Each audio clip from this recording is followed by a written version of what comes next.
brand new provision, opening up right next to the Moore Lane Centre, so in Chessington, so right down the far end of the borough. It's part of the Ambitious About Autism Schools Trust, so a well-established group of schools and charity. They also kind of oversee the Autism Education Trust, which is a training tool about trying to upskill and improve practice across a range of settings.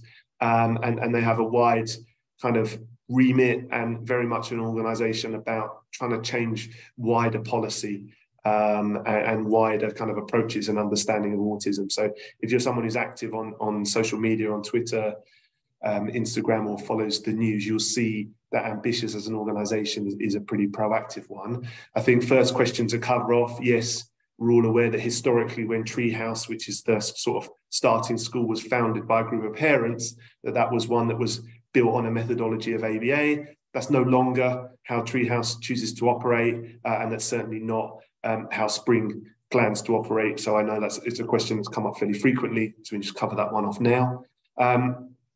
Spring is going to open with 36 young people, so an identified reception cohort, an early secondary cohort, so in year 7, year 8, and then trying to build some primary cohorts together, and that's probably going to be the most tricky bit, trying to sort of collect and build a harmonious learning group for 6 or 8 young people in various different settings of varying levels of stability and success right now.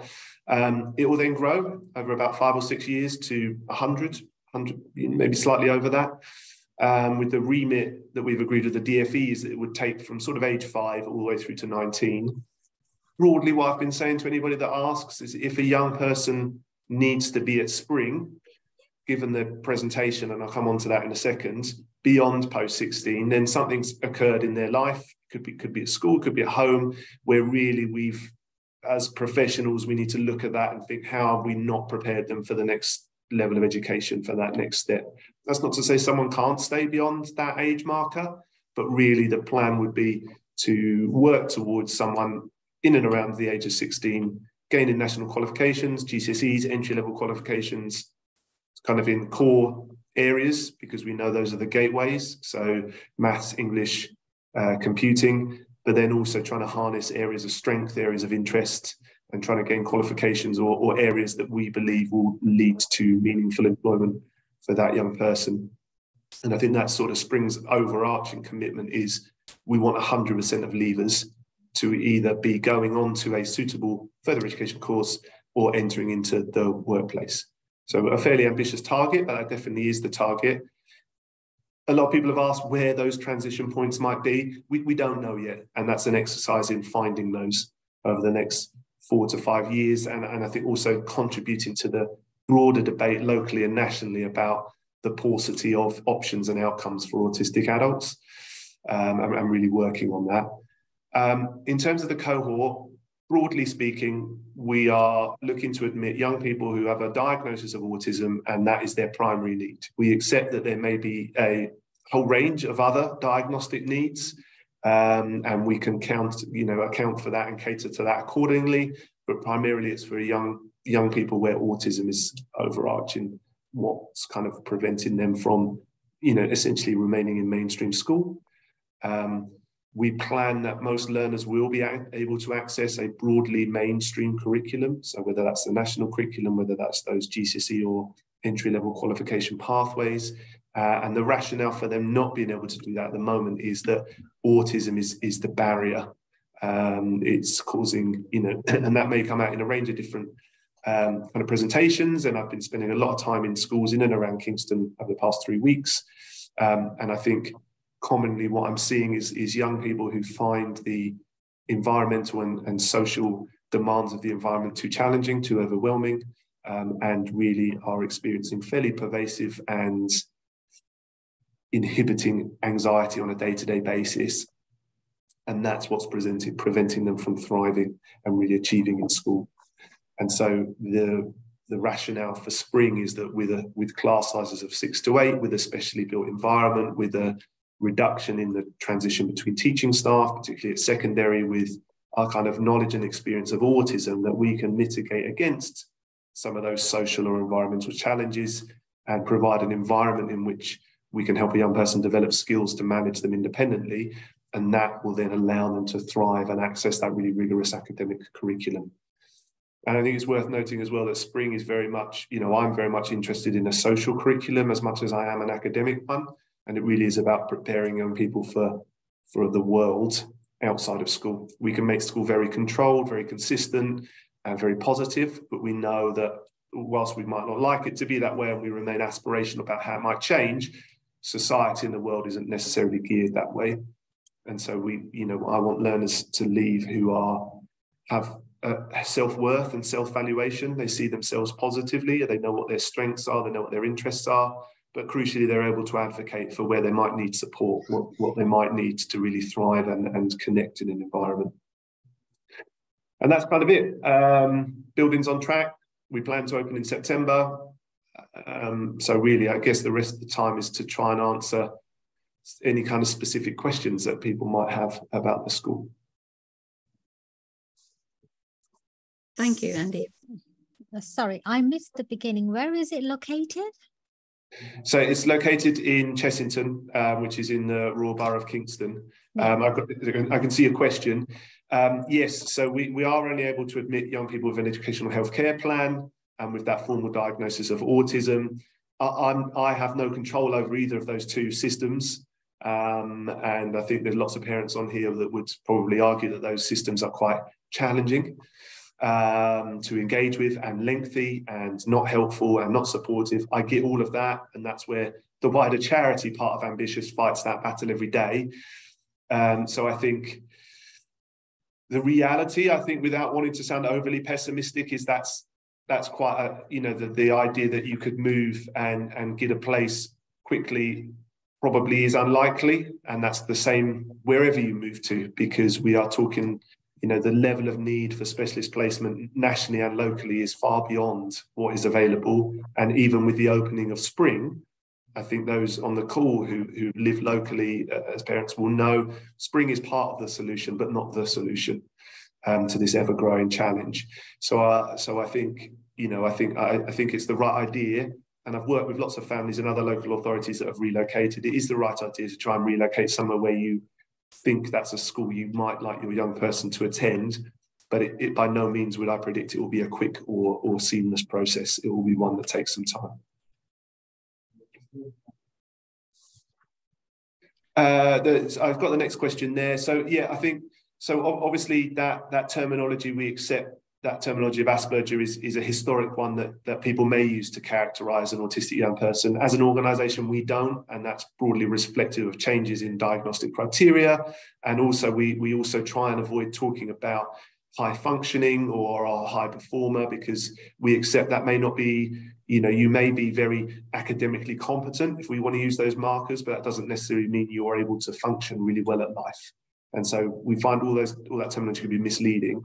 I think in terms of trying to answer your question, I think what you're asking, the answer is yes. This is a school designed to support young people in managing and understanding their autism, but potentially with young people without an associated learning disability. So they have a cognitive or academic profile that suggests if their autism needs could be met in a mainstream school, that would remain a good placement for them. However, we know that very complex diagnosis of autism, the realities of mainstream environments, as best they might try, and I must say I've been to lots of great primary schools who are trying their level best over the last few weeks, but those environments aren't necessarily set up for lots of people to manage and thrive in. And that's the point of Spring and its purpose-built kind of design and designation. Next question. Unfortunately, we're not looking to place anybody beyond year 8 in September 23, and that cohort will likely be the oldest cohort as we move through. Now, I understand that might be really disappointing or frustrating for some parents, but I have to think strategically about the growth of the school and being part of the local offer and local need. And I think there's a strong temptation to just fill all, I could fill all 100 places before September, but then parents and the local authorities back in the same position within a year where there's just not enough sort of local placement. So that's our plan at the moment. I think Nicola's asking a question. Yeah, no, I've got that one. So just reading it. I think absolutely. I think this is part of a wider perception that I have, and you know, I'm a parent of school-aged children myself who go to primary school local to me, and so I really accept. I haven't lived it, but I can empathise with the challenge that might come with receiving an autism diagnosis, and there is a real lack of support, I think, for parents around what happens after that and what guidance you might receive.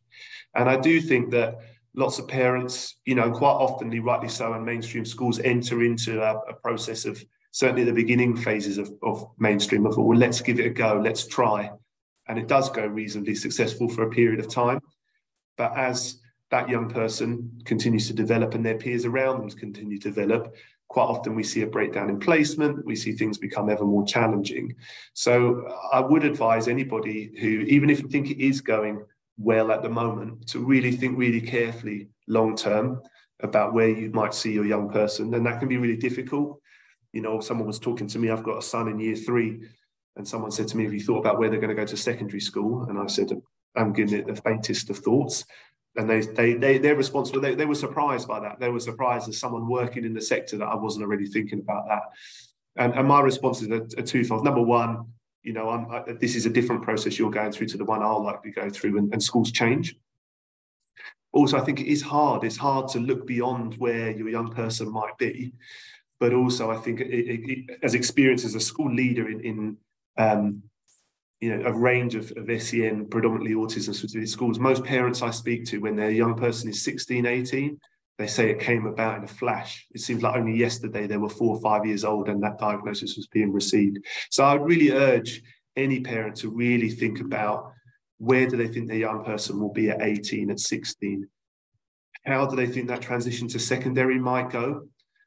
Because it might be that they do really well. And I'm certainly seeing lots of young people who have done well in their mainstream primary setting.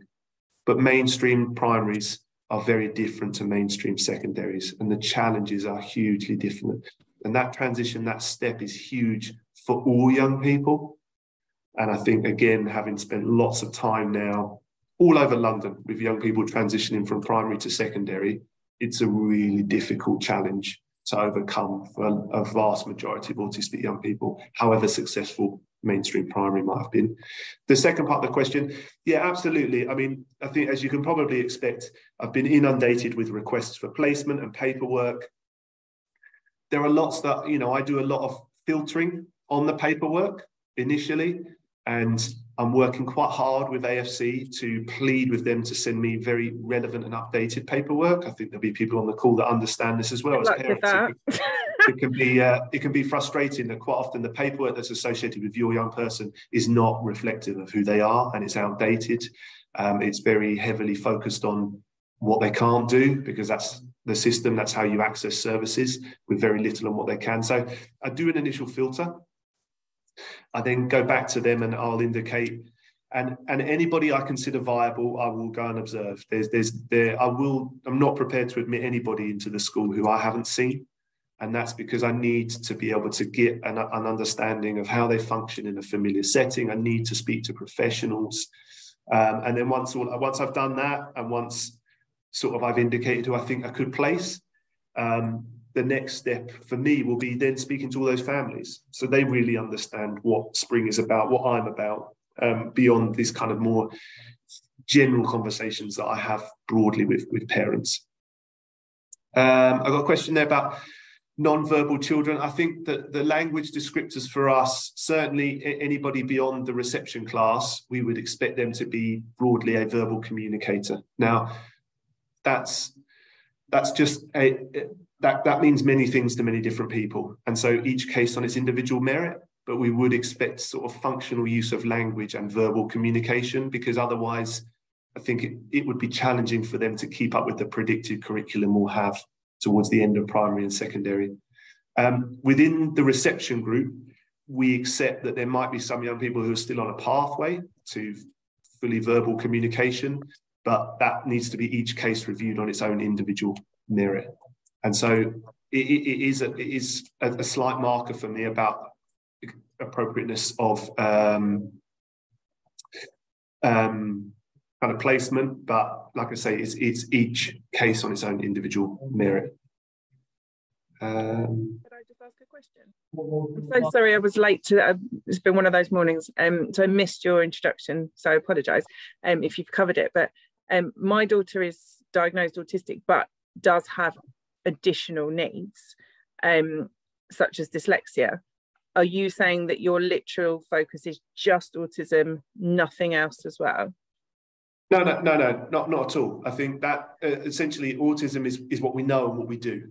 Okay, so that's the the name of the organisation is Ambitious About Autism. But we accept that there are a vast number of autistic young people. In fact, it's more common than not that they may have another associated impairment or need, diagnosed or undiagnosed. And so, that's each case on its individual merit. So it's looking at a young person, looking at their profile, looking at beyond just their autism. What are their needs? What does that mean in reality for them? And then whether I think I can realistically meet that need in the setting. But it's not a hard and fast line. It's not that we're only looking at kind of pure autism. And I think also that speaks to, there's a very wide evidence base out there that says a very small percentage of autistic people actually only would be deserving of an autism diagnosis if you did it more thoroughly. That's sort of my concern. Obviously, a lot of this is the comorbid things that sort of come with it. But okay, and in terms of, like you were saying, you're obviously getting parents reaching out to you to ask for you to look at their paperwork, but how this is clearly going to be led by AFC in terms of what they are.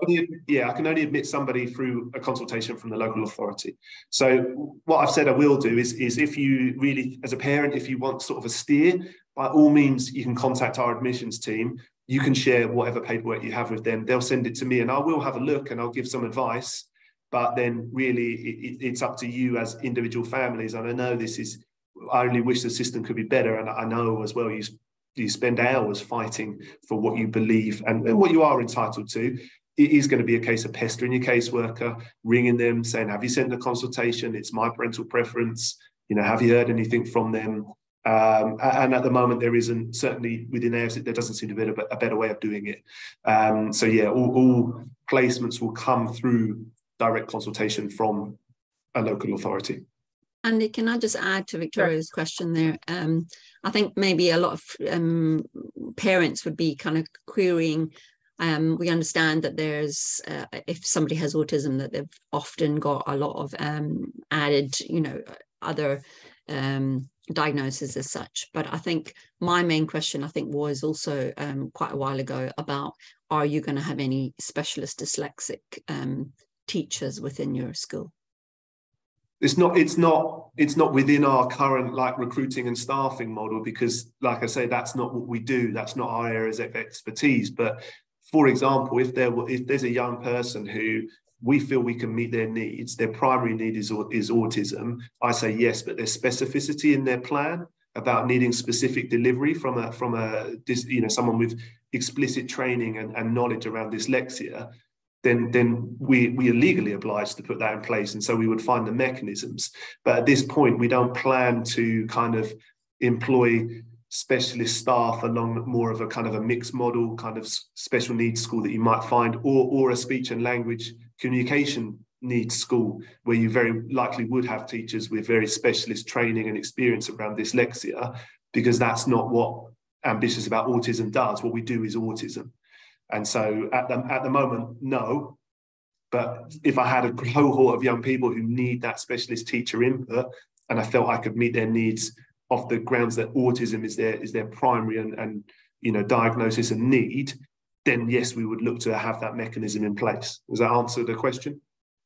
Yeah, and on that note, obviously then, you may have addressed it previously, I'm sorry if you have, but does that then mean you won't have any SALT or OT on site? No, so absolutely, we'll have speech and language and occupational therapists on site. I think that more specific question around, would we have a teacher whose focus is on dyslexia? The answer is no. Will we have a full-time speech and language therapist and occupational therapist? The answer is yes. In terms of, again, sorry, you've probably already covered it, but class sizes and how, are you talking one class per year group at this point? So there's a couple of questions in the chat, and there's one about that. So I'll get onto that. I just want to catch a couple more. So You know, someone's asked a very specific question. I mean, it's quite a broad question, and so, you know, my response is sort of, I don't have advice to offer on this call, because I need much more information. What I would advise is for that person who's asking around their young person suffering from anxiety and masking in school, you can speak to our admissions team, look at the Ambitious website, and there is kind of guidance and information for parents, but I don't have anything specific to recommend just on that information alone. Apologies. So I said, will there be GCSEs next September? No, because we won't have a cohort that's yet ready for that. So the oldest cohort we'll have will be in Year 7 and Year 8, so they won't have begun that curriculum yet. How many teachers per child in the class? So we're looking to have class sizes between 6 and 8, with then a teacher and at least one teaching assistant, possibly 2, depending on the needs of the young people in the class. And then sort of as the school grows, I think those class groups, it will end up aligning with broadly 1 year group per class. So you'd have a group of Year 5s and a group of Year 6s. There are some pluses to that, in that that's how most schools operate, and we can have kind of a coherent curriculum. But I also think there's some downsides in that we're then grouping a group of sort of 6 to 7 young people together, and they're likely going to be in the same class for their entire school experience. That's not good, because I think in a lot of schools, number one, I'm really interested in how we teach relationships and concepts of friendships, concepts of consent. And when you look at a lot of specialist schools, they make lots of errors. So they often talk to learners about, you know, they might say, we're waiting for our friends, and which one of our friends are in. We have to accept that we might have young people in a class together who don't like each other. That's fine. That's human nature. You don't like everybody you come into contact with. And so I think we have to be really careful, if we just have a group of Year 4s that stay together, about, are we teaching young people that the friendship is just people that you spend time with all the time? And actually, it might be different for them, but I also think it's more than that. So I think as we move forward, we will look to have sort of 2 classes of 5s and 6s together running at the same time. So there's an opportunity, you're not always with the same people all the time. You're kind of refreshing and reviewing your class sizes. But I think broadly, class sizes will be small and well staffed.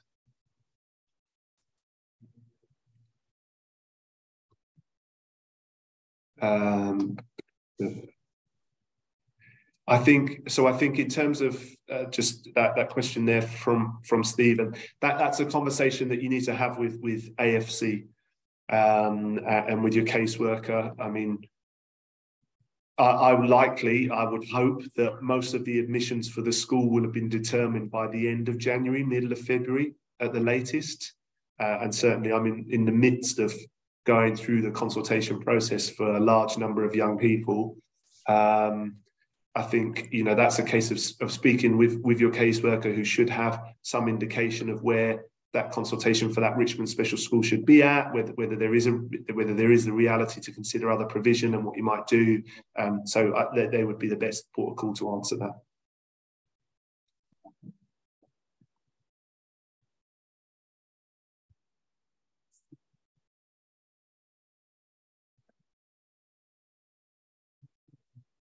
Anyone got any other questions? I mean, I think my question to you, Andy, would be, in the beginning, obviously from you've started schools like this before. I think one of my concerns as a parent, sending my child to your school initially, would have been the scenario of how you're going to group maybe, you know, certain amount of children together, and there's only going to be like 1 or 2 teachers within that initially, because you're talking about 36 children. Because I remember you said you have a particular amount of children you're going to be taking, that, you know, within certain year groups. So have you got, I think, could you explain or go into a little bit more clarity of how you see that working, and a little bit more description for possibly people to understand what your plan is and how you foresee that actually panning out? In terms of cohort organisation in those initial years, or? Well, yes. I mean, I suppose just even within the first initial year, and because of the unique scenario that you're in, being a brand new school and you're only taking a small cohort of, say, for instance, primary school children, they're all going to be maybe a handful of different ages and years. And I very much doubt you're going to have I think from the last conversation we've had, you're not going to have like a year 4 teacher, a year 6 teacher, a year, every single year teacher initially. Obviously, as you grow, you're going to be hiring people. No, absolutely. But I think me personally, that concept of you have a year 4, I'm not sure that's necessarily a good methodology anyway. And in most primaries, those teachers move around. You might have someone who's particularly adept at working with the intricate challenges of year 6 and preparing someone for the next stage of education. But outside of purely doing early years, or teachers do move around. I think essentially what I'm offering is we've got teachers who understand autism, and so I don't think I think the need for subject specialists and those rotation of teachers is more of a pressing need as the secondary element of the school kind of advances. But in those early years, we're not going to have a year 2 and a year 6 in the same class, because that wouldn't be appropriate. But within a cohort of 8 young people, we may have some year 5s and some year 6s learning together. And in fact, that's what the cohorts are looking like. 3s and 4s learning together, 2s and 1s, reception, and then 7s and 8s. And actually, I think that's a model of working you'd find in most special schools. And actually, I think increasingly, not necessarily in Kingston, but certainly primary schools I know further afield are looking at, they kind of reflected on measures they took during COVID, during lockdown, of grouping year groups together. And they saw some benefit to that.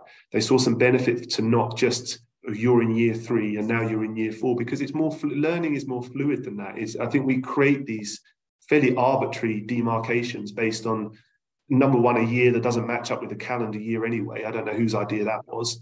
And so I think we have to appreciate that in most primary schools, you might have someone in year 4 who might be better suited to a year 3 class in terms of where they are with their development, or perhaps would benefit from being amongst year 5 peers. But most mainstream primaries don't have those mechanisms. That's the beauty of a special needs school, is I have more flexibility with that.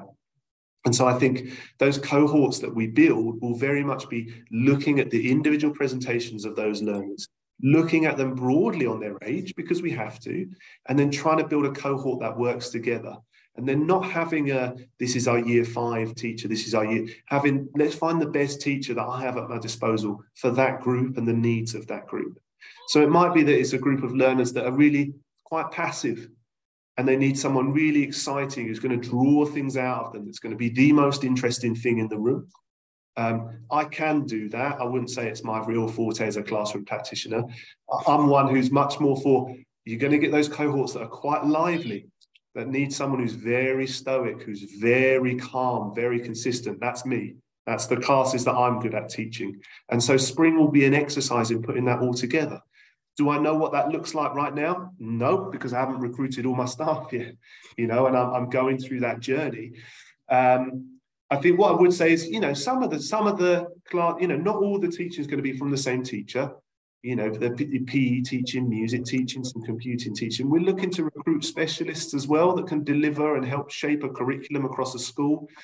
But I think it's a very complex exercise, and it's about building cohorts that I think socially will benefit from being around each other, are broadly in line academically, so we can present whole group learning without masses of differentiation. And that's not to do with workload. That's more to do with, I think, young people coming to the school are those who are starting to understand that they're different to everybody else. They need things done in a different way. That can be hugely positive for some, but my experience tends to be that for some, that's a really difficult journey to go through. And so if we've got class groups, we've got all this differentiation going on, all day long, I'm not sure that's always the best thing for everybody's self-esteem, because generally as humans, we want to be part of the collective and part of the group. So I know that was a bit of a rambling kind of answer to the question, but I think it's actually quite a complicated one to solve. But I think that the salient points are, it's about building cohorts that will benefit from being with each other, and then finding the right teacher for that cohort. Sure, thanks.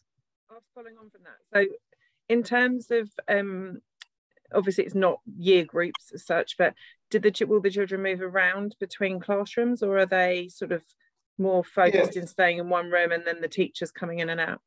So we have subject specialist spaces. So there's, a food tech, there's a science lab, there's a music room, there's an IT room. Obviously, you've got your PE resources. So, movement around for that.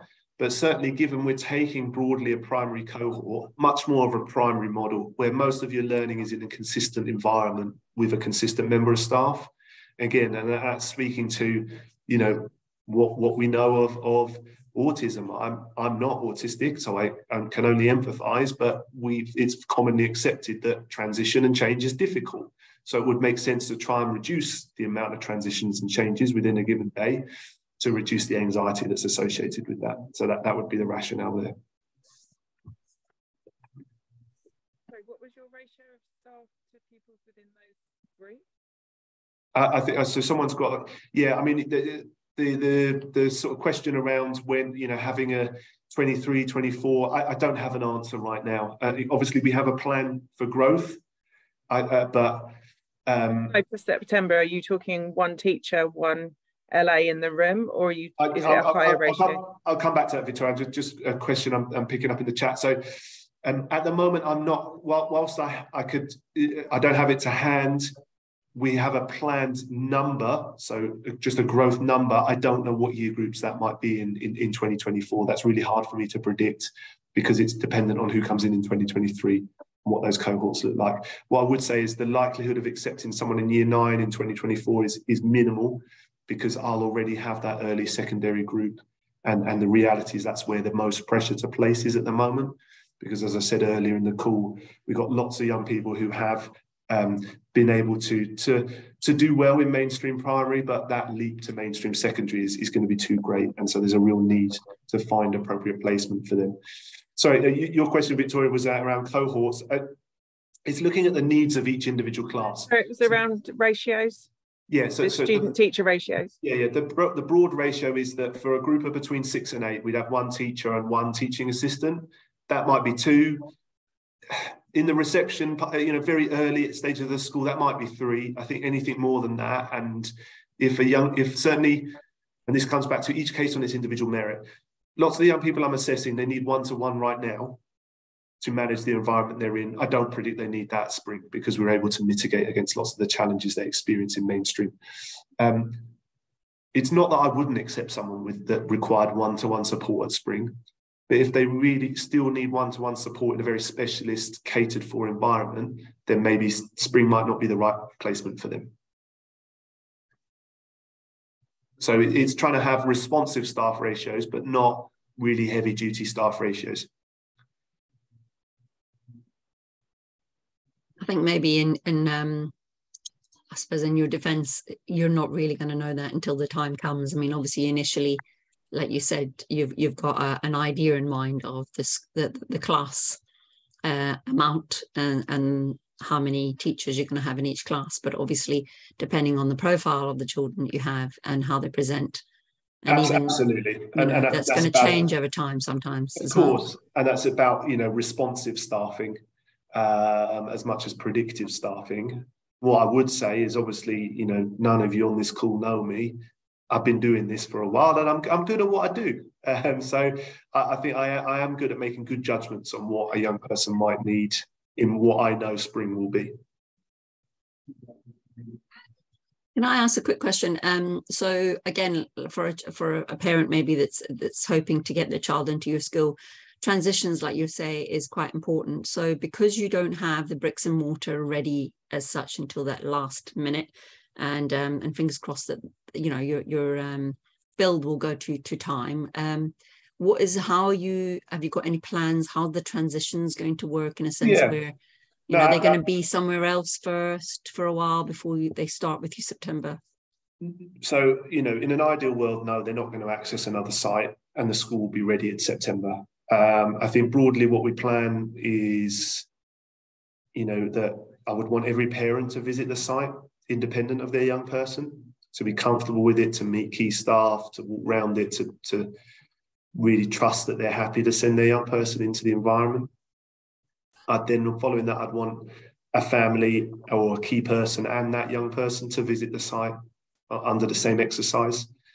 And then really it's working with each individual family. And I think whilst earlier in the call I've talked about our genuine, our kind of accepted ideas that transitions are really difficult as well, speaking to lots of families, I think sometimes as professionals we can be guilty of overcompensating or overplaying the need for a transition. And sometimes it's, there is a bit of, let's get on with it. Let's dive in at the deep end and let's figure out a way forward. And so that's going to be a very carefully planned event with each individual family and their young person about what they need. My general preference is I wouldn't advocate for long, protracted transitions into the setting. I think the longer we spend on it, the more challenging it becomes in the long term.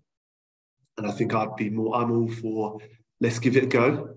It might not be the most successful day, but we are trained professionals in terms of helping young people with their dysregulation and managing distress.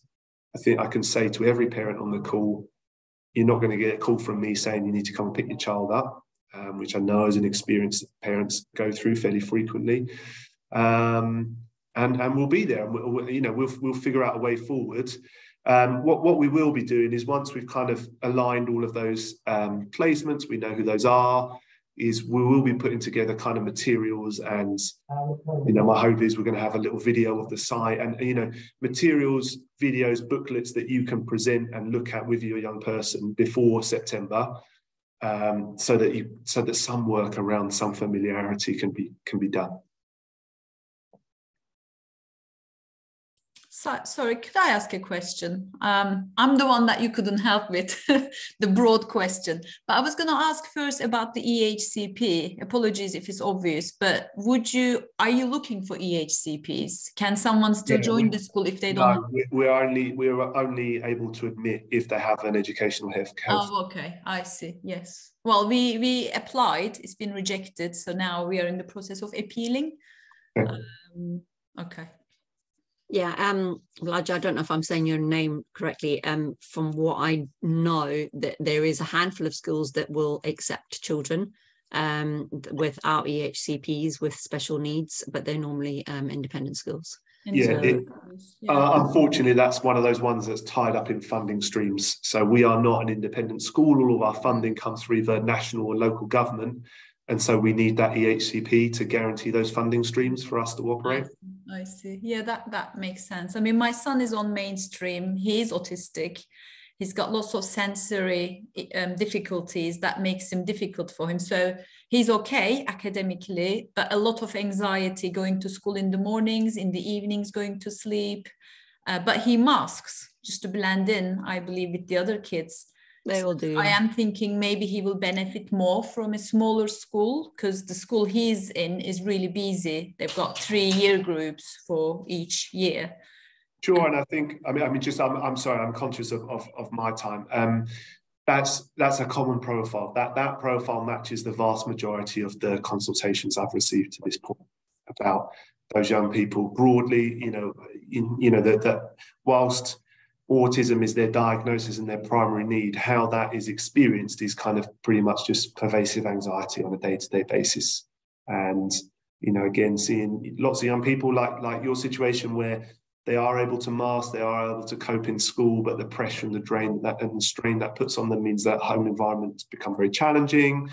And so, Spring as a school, we're kind of committed to, whilst I've talked a lot about what we do in school, what we plan to do in school, I think it's also of note to say that, Ambitious is an organisation that is very invested in what we can do to support families as well, because it's beyond what happens just in school. It is about a collective effort, of all of us together to get to the best outcomes we can. I've got a couple of minutes left, Karen. And then that's not a problem. I am conscious that obviously Andy needs to go, guys. But obviously, I did actually plan for 2 hours. So even if when Andy goes, if some of you parents want to stay on and chat, like Blige, if you were want to ask questions, I think a lot of the time, as a cohort of parents, we could give information as much as we have. I mean, none of us are professionals.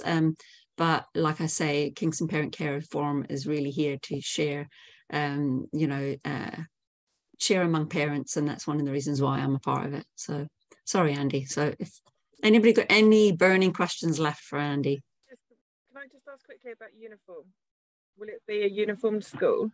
Yeah, so I mean, those of you who have the fortune or misfortune to keep talking to me and working with me will know that you'll learn. I've got lots of views about lots of things, so I will cover off two here. I'll cover off uniform and homework. So I do homework first.